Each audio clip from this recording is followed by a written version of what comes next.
Milliy sertifikatda qo'llanilayotgan misol va masalalar tahlilini boshlaymiz. Demak, umumiy holda so'rayapti bu yerda. Demak, bir shoir qolgan ishni 8 kunda bajarar ekan. Javob. Assalomu alaykum aziz muxlislar. Milliy sertifikatda qo'llanilayotgan misol va masalalar tahlilini boshlaymiz. Demak, bularni ketma-ket bajarmaymiz. İçidan saralab ba'zi misol va masalalarni tahlil qilamiz.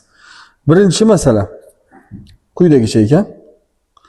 Usta 4 kunda bajaradigan ishni shogirdi 12 kunda bajaradi. Ikkalasi bir kun ishlashdi va ishning qandaydir qismini tugatishdi. Qolgan qismini shogirdning o'zi tugatib qo'ydi. Ish necha kunda tugagan? Demak, umumiy holda so'rayapti bu yerda. Umumiy birga ishlaganni ham, shogirdning o'zini ishlaganni ham qo'shib hisoblaydigan muddat so'ralyapti. Qolgan ish qancha kunda tugagan desa, u holda shogird qolgan ishni qancha kunda bajarganini bilishimizga to'g'ri keladi. Demak, usta e'tibor beringlar. Usta 4 kunda umumiy ishni bajaradigan bo'lsa, bir kunda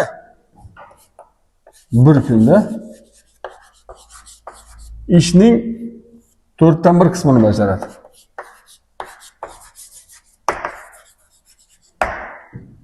Shogird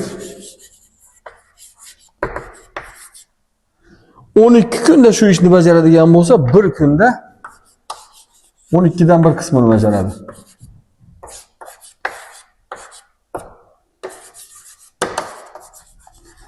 Endi demak 4 kunda bajariladigan bo'lsa, bir kunda 4dan 1 qismi, 12 kunda to'liq ishni bajaradigan bo'lsa, bir kunda 12dan 1 qismini bajaradigan bo'lsa, u holda ikkalasini bir kunda qancha ishni bajarishini birgalikda topish ikkalasini qo'shamiz. 4dan 1 ga 12dan 1 ni qo'shamiz. Mahraj beradigan bo'lsak, demak 12dan 4 yoki 3dan 1 qismi. Endi ikkalasi birgalikda bir kunda 3dan 1 qismini bajarishibdi. Qandaydir qismini deyaptik, 3dan 1 qismi. Qolgan qismini shogirdning o'zi tugatib qo'ydi. Endi mana 3dan 1 qismi bajarilgan bo'lsa, qoldi bizda 1dan 3dan 1 ayiramiz. 3dan 2 qismi qoldi. Mana shu 3dan 2 qismini shogirdning bitta o'zi bajaradigan bo'lsa, u holda 3dan 2 ni shogirdning quvvatiga bo'lamiz. Shogird demak bir kunda 12dan 1 qismi bajaradigan bo'lsa, 3dan 2 qismini necha kunda bajaradi? Bo'lamiz. 3dan 2 ko'paytirilgan, teskariga aylantirsak, demak 24 8 kunda. Demak, shogird qolgan ishni 8 kunda bajarar ekan. Javob.